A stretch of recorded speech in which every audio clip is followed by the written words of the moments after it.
Welcome to the Parenting with Impact podcast with your hosts Elaine Taylor-Klaus and Diane Dempster, co-creators of impactparents.com, an online community, award-winning blog, and service organization helping parents all over the world to raise complex kids become capable, independent adults. Elaine and Diane are certified coaches with personal experience raising children with challenges such as ADHD, anxiety, and more, and extensive experience in guiding parents to raise their complex kids with confidence and calm.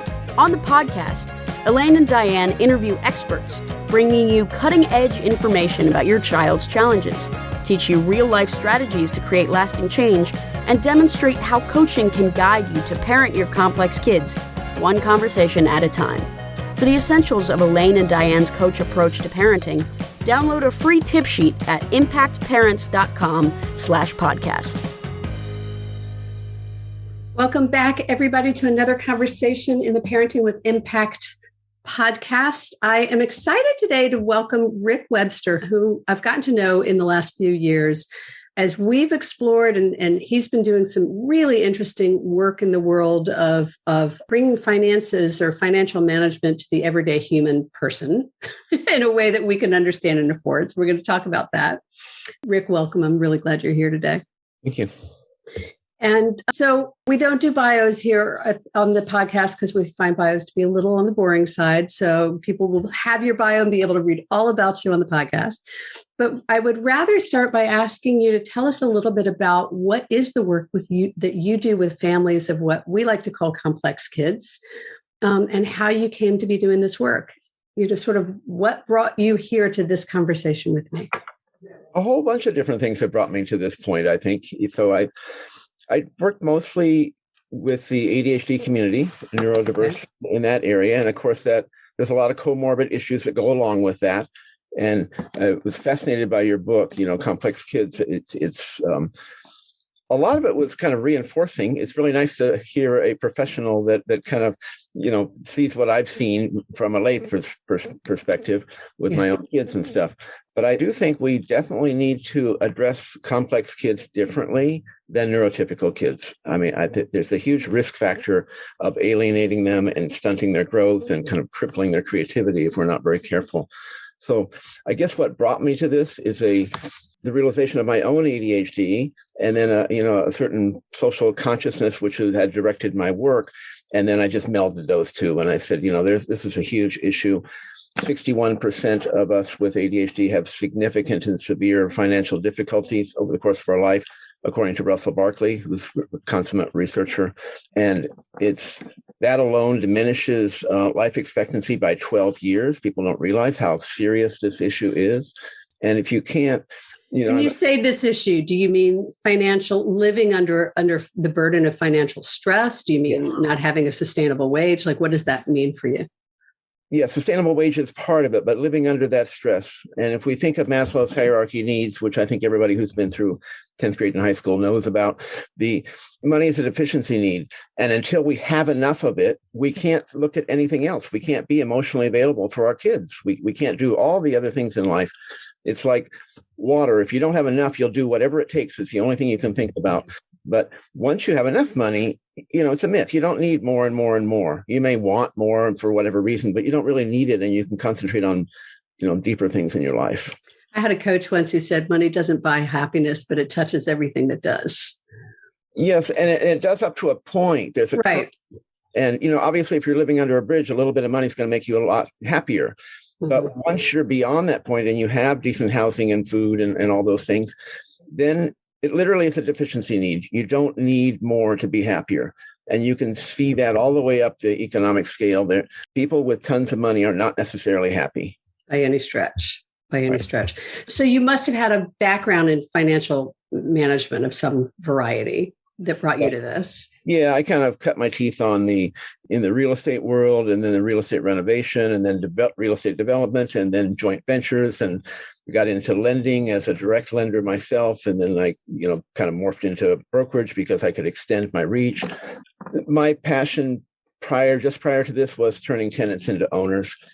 Tenants, the number one difference between the have and have-nots in this country is home ownership. It's the number one difference. They always talk about the people like Elon Musk who have $300 billion, whatever. That's really not the issue. I mean, it is another issue, but the average person, the average per homeowner has a net financial worth of 35 times what the average tenant has. Tenants are flatlined. They're not getting anywhere. It's almost, someone will write me a letter about this, but it's almost criminal to rent property, in my opinion. I believe we need to get into the home ownership where you have a little bit of an equity stake and build that. So that was really my passion, and was having trouble raising more money to continue doing that. We were buying houses for tenants and selling them on terms they could afford. We couldn't raise enough money to continue that in a big enough way like I wanted to do. And I got together with my right-hand person, Kat, at the time, and I said, what's working here? And that's one of the things about entrepreneurship. Things don't always work the way you want. So you got to say, okay, what is working? What is working? Yeah, we're not going to throw the baby out with the bathwater. What's working here? And what was working is we were getting letters of gratitude from people saying we'd changed their lives with the financial information we're giving them. And for me, that's worth a lot more than any paycheck. So we just said, okay, well, let's do that. They can buy their own home once we teach them how to manage money. So we started Rena-Fi in that goal of teaching people not the mechanics, the simplicity of, fourth grade math, of budgets and all that stuff, but we really delve into behavioral finance. Why do we make the decisions we make? Why do we own that kayak that we didn't even know we wanted in the morning? Now we have it in our garage. We don't even know where to put it. And we have a $700 charge on our credit card. Why do we do that? Right? We make so many mistakes. So I want to go back and ask, because you and I have talked about this before, and that distinction between the behavioral choices that we make in terms of money. But then there's this other practical, tactical, like budgeting, finance. Not everybody gets that education. I know I never got that education. No doubt. So is that not also an important component? I know that when, parents are going to be listening to this, and parents are trying to look at this issue of how do I prepare my kids for fiscal responsibility as adults? There's some skills they need there. There's some information. There are mechanical skills that underlie all of it, of course. Just like in the dieting and weight issue, it comes down to calories in and how many calories you're burning, how much exercise you're getting, and all those kind of mechanical things. But if that was the main problem, there wouldn't be a problem in the weight area, right? So people would not have financial issues if it was only about doing the fourth grade math of budgeting. Yes, absolutely, we have to learn budgeting techniques, but we can teach that in minutes. I kind of joke about it, but I'm actually serious when I tell people I can teach them everything they need to really know, not the nuances, but everything you really need to know about personal budgeting in 5 minutes. And I can have 4 minutes left over. And I can absolutely do that, because the fact is the mechanical aspects are not complicated. Okay. So we've got more than 9 minutes. So okay. Let's do 1 minute, by the way. Okay. So what are those mechanical pieces the parents need to attend to or know is important, or young adults need to, so that we can kind of compartmentalize that and put it away and pay attention to the behavioral pieces that underlie it? Yep. What are they? Well, I would start with not spending money that we don't have, right? And now there's a thing in the financial world of leverage, positive and negative leverage. That's when you borrow money to buy something. Negative leverage is when you borrow $700 on a credit card to buy that $700 kayak, and you put on your card and you only make a minimum payment of $20, and now you're paying 14%. That's negative leverage because the asset you bought is plummeting in value. So I would start off with my kids saying, teach them about credit, right? You don't want them to be 18, go off to college, and their first experience is, some guys at a card table with a bunch of credit card applications. You don't want that to be their first experience. So you want to teach them that borrowing money is a responsibility. It comes with responsibilities. And if you're going to use a credit card, what we absolutely committed to teach is that credit card is very much a good tool for you, but it's not your money. So you don't want to charge something and then not pay it off. You should be paying those credit cards off every single month. And that's easier to teach a high school kid to do that when the limit is $200 on the card and they make some mistakes, as we all do. It's a $200 problem. If you wait until they're 35, now it's a $25,000 problem, and it's sometimes insurmountable and leads to bankruptcy. So I guess that would be, long story short, it's too late for that, I guess, but I would start with the small stuff. I would teach them how to manage a credit card. I would teach them how to, manage their checkbook. I would teach them how to sign up with an application such as Mint, and I don't, whatever. There's lots of applications out there, but so that they can take that information from their checking account, put it into Mint, and actually see their budget in a pie chart. Okay, so some kind of Mint, I'm assuming, is some application for. Mint's an application, and I'm not promoting any particular one. Understood. That's why I want you to explain what it is rather than who it is. Yeah. So the trajectory would be you either have Quicken or QuickBooks, and there's all options to this. One of them is for personal, one's for business. You would have one of those, and then it would take the information out of your checking account and your credit cards and crunch those numbers for you. You don't need to be pulling out a piece of paper and putting it on a spreadsheet or anything. And then Mint would pull those numbers out of Quicken, which was where they were entered, and it would crunch them again and show you pie charts and things like that. And then ultimately, you would sign up for something such as TurboTax, and it would take the numbers out of Mint, and it would crunch your numbers and do your taxes for you. Obviously, you need to oversee these things. That is actually one of the things to teach kids right away, too. So one is monitor the money, and that's whether, in the old days, it was a checkbook. Now it's Quicken, QuickBooks, something like that. Right. And then there's a next step, which is look at the big picture of where your money is, and that's Mint. What do you call these apps? Are they financial management apps? Are they how would it be described? I would call them that. I mean, you can search for Mint. It's a $1 billion company. I believe it's still owned by Intuit. Okay. And then that takes you and that gives you the information you need when it's time to do your taxes. Right. The apps are what they are. But the concept here, as adults, we want to get out of the idea of doing things and get into the habit of overseeing those things. When you have a high school kid, it's really easy to start off that way, so they don't have those bad habits. But if anybody is still putting a stamp on a check and mailing it out, right, that's a recipe for having a huge ADHD tax, right? That's a recipe for being late on things. And plus, you got better things to do with your life than writing a check. So unless you're over 80, because it makes my mother very happy. I will say that my dad, to his last days, he would not do things he knew how to do some of the stuff electronically, but he wanted to go down and talk to the bank teller, right? Right. There was a relationship involved with.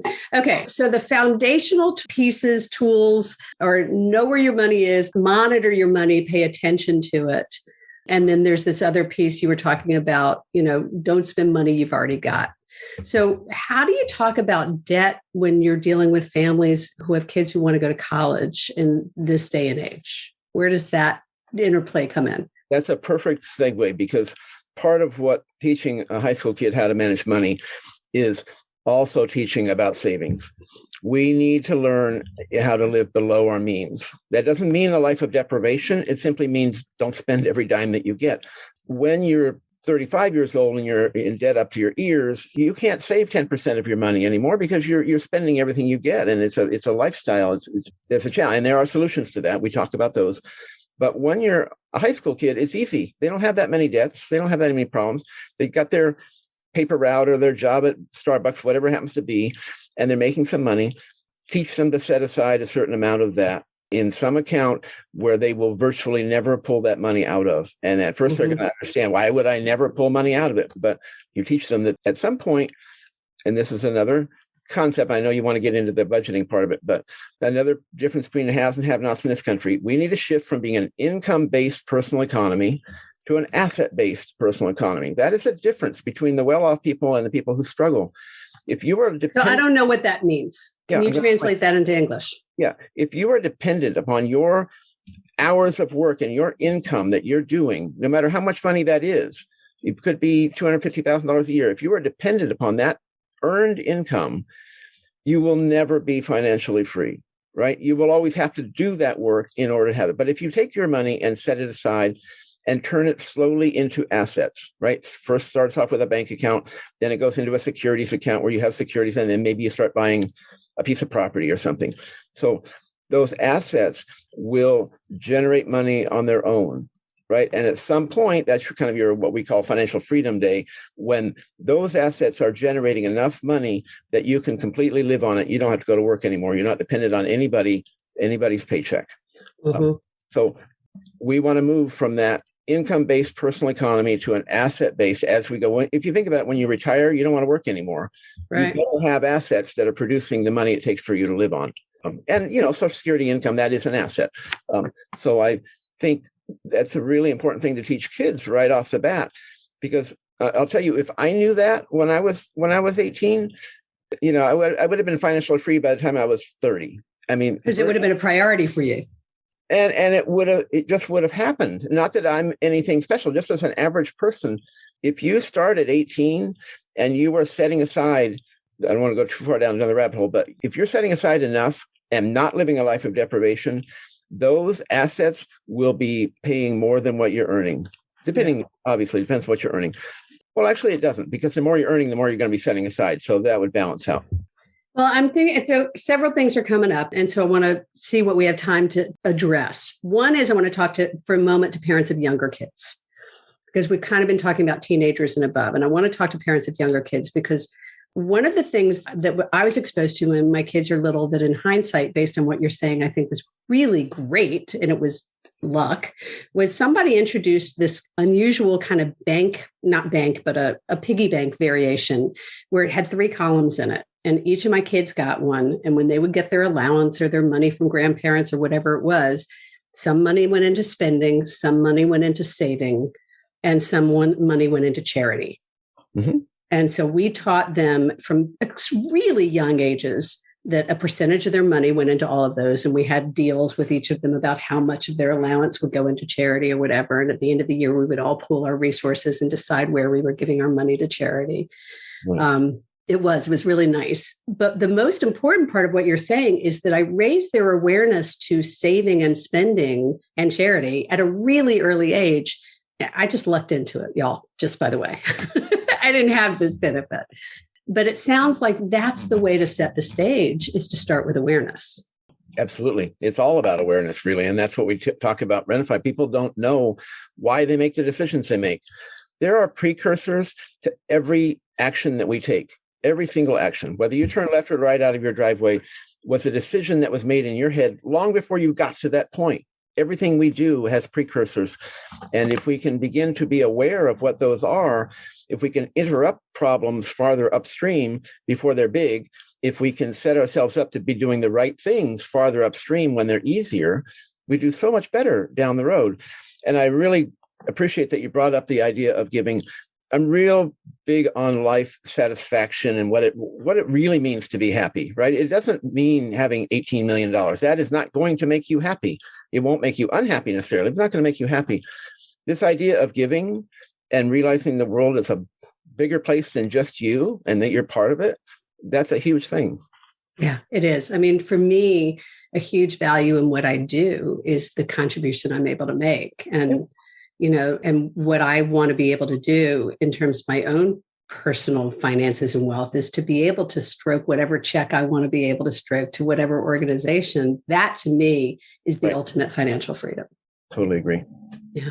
So I want to go back. So we were talking about younger kids, and then I was asking that question about debt in college. So let's go back to that, because that's confusing for a lot of us. On the one hand, we're saying, spend what you've got. On the other hand, they're getting a message, go $100,000 in debt to go to college. Yeah, that's very controversial. And I just don't really have a handle on that myself. I've got 4 kids. They all went through school. It cost tons and tons of money. And from a financial perspective, I don't actually think it was a great deal in terms of what was cost. And, and one of my kids is going back to school again in a PhD program. So in fact, I guess maybe 2 of them are. They're both in process. But anyway, they're adults. And I look at all the money that went into that. From a financial perspective, I don't think it was a good deal. I think I could have invested that money, or they could have invested that money and been far better off financially. However, going to college is not just about what they teach you. We, in my industry, in kind of the more tech industry, we talk about how knowledge is no longer monetizable, right? It isn't. Knowledge is anywhere and it's free, right? So we can get that knowledge anywhere. But college is also about socialization. It's about, at least for me, when I went to a university, I met people from all over the world, and I met people who knew things I didn't have any clue about. And so I think that's the broadening aspect of that type of an education. It's not the knowledge. Well, and it's the capacity for critical thinking and for navigating nuances and circumstances. I mean, there's so much more Yes. that I see that kids, as I've watched one of my kids did not go to college, but had a different experience that was akin, and then the others who did. And you can see the difference in the life skills they learn in terms of critical thought. Yes. And I think a lot of that comes from interacting with whatever 20,000 other kids their age, with professors who are specialists in their fields and obviously know how to be successful. So, and a lot of kids in our community are not going to go to college, and there are a lot of other ways they can do that. And what I hear you saying is that financially, there's another way for them to set themselves up for long-term success without that college degree. Oh, yeah. In the tech world, you can ask any number of people who are the head of these major corporations what they thought about college. They all dropped out. It's not a matter of financial success necessarily. I mean, maybe it is for the general population. It definitely helps. Another thing, and you may want to cut this out later, I don't know, but they always talked, and it always bugged me, they always talked about how the higher level of degree you had, the more money you made. Well, that's not a causation necessarily, that's correlation. People who attain higher degrees have a lot of other privileges, and they're generally smarter, and they would make more money whether they went with the higher degree or not. So I think it's a correlation. They're more successful at their work. It was not a causation. Help them be successful in school. So it's not the degree, but the degree is open. They open barriers to entry. They allow you to become a doctor, for example. You're not going to do that without a medical degree. So they're for sure. Get you through. I hope. All right. So believe it or not, we're going to have to start wrapping up our conversation. Tell people how you've mentioned the name of Rena-Fi, but let's slow down and help people hear. How can they find out more about you and the support you offer this community in terms of financial understanding and management? Yeah, I think, they can find out about us simply by going to our website, right? Rena-Fi. Which is Rena-Fi, and there's a dash in there. There's a dash. If they leave out the dash, they'll still get there. But Rena-Fi.com, and that's going to be in the show notes. Yes. And what we do, I think it's critical. We talk about the Maslow's. I don't do it just, obviously a business has to make some money, right? It has to float itself, but that's not why I'm doing it. I do it because of the incredible problems out there that people have that are unnecessary. I've talked to a lot of people, and it's almost heartbreaking to hear how little bits of information that are missing cause these huge problems, the kingdoms that are lost for want of a nail. Right. So we're not free. I think it's $69 for 6 months now. We're about as cheap as we can possibly get it. In fact, we're cheaper than we can get it, but we'll survive that for a while. So it's understood. From one social entrepreneurship to another, I get that. Yeah. So the idea, though, is we do talk about budgeting. I mean, Kelly Long is one of our instructors. She's a CPA, and she talks about all the mechanical aspects of that. Finding your financial bliss is how she does it and sees it. But we also talk a lot about the emotional aspects of what's going on, what's driving these behaviors. Why are we spending impulsively? Why do we have a fancy car and a huge car payment and we don't even own a house yet? What is driving these kind of decisions that are, Jonathan Haidt has a great metaphor. You can look him up. He's a social psychologist. It's called the elephant and the rider. The elephant is this 10,000-pound elephant, and that's our emotional mind, metaphorically, obviously. And the rider is 140 pounds. That's our rational mind that came along later in our evolution. If your rational mind wants something and your elephant doesn't, your emotional mind doesn't, it's not going to happen. Not going to happen. The rational mind is really there to help you get what the elephant wants in a socially acceptable way, right? That's really what it's all about. And we need to align those two. And we spend a lot of time talking about what's out of alignment in your life. And, for the person, I always take it back to weight because it's a non-emotional issue for someone who doesn't have a weight problem, but does have a financial problem. If you look at the weight issue, it's not about calories in, calories out. It isn't. If it was that simple, they wouldn't have a weight problem. It's about, they had an argument with someone at work and they'd been on their diet for 6 weeks and everything was going fine, and they come home and they don't feel good. They eat the entire chocolate cake in the refrigerator. That's not about calories. That's an emotional issue. Yeah. So we talk about those things. We talked about precursors. The precursor to eating the chocolate cake was the argument with the boss. And maybe if something could have interrupted that pattern before the diet was blown, could have been okay. And in our case, if something could interrupt before you go out and buy your $90,000 Range Rover and have a $1,200 payment, right? If someone can interrupt that pattern first and say, does my future self really want this? Maybe not. Maybe my future self would rather put my kids through college than look good to the neighbors. Yeah. And, well, and there's so much here. I know that we could go on forever. Is there something else that you want to share or make sure our listeners take away from today? Like, as we wrap up this conversation, is there a bottom line for you or something you haven't been able to share that you want to make sure they hear? Not a money issue, but I've been thinking about it almost since we began talking, because I have 4 daughters, 2 of them have ADHD. I think it's really important as parents that we don't fight the battles with our kids, right? We need to be on our kids' side. So often we forget that. It's like, what's the bigger picture here? Is it that the homework has to get done today so they don't get an F on the test tomorrow? That's not the big picture. So I think it's important for us to be on our kids' side, even when we're scared. What I found out about my kids is they had all the drive and ambition they needed. I just had to get out of their way. Yeah. And I had to intercede a little bit from schools, which were kind of beating them over the head with things. I still remember a conversation with one of my daughter's algebra teachers, and he was so worried. So, your kid's going to fail algebra. And I think he was kind of set back on his heels a little bit when I said, okay, right. It's not the end of the world. What I want is my kid to be healthy. And we did end up with one accommodation was that, don't give my kid 30 questions, give her 3. Right. And make tough. And he did that. And that kid who was failing high school algebra now has a master's degree in math. So we have to get out of their way. Yeah. I love that. So much of what we do is about building the relationship, and the foundation of all of our kids' independence, we know, starts with relationships. So I appreciate that message.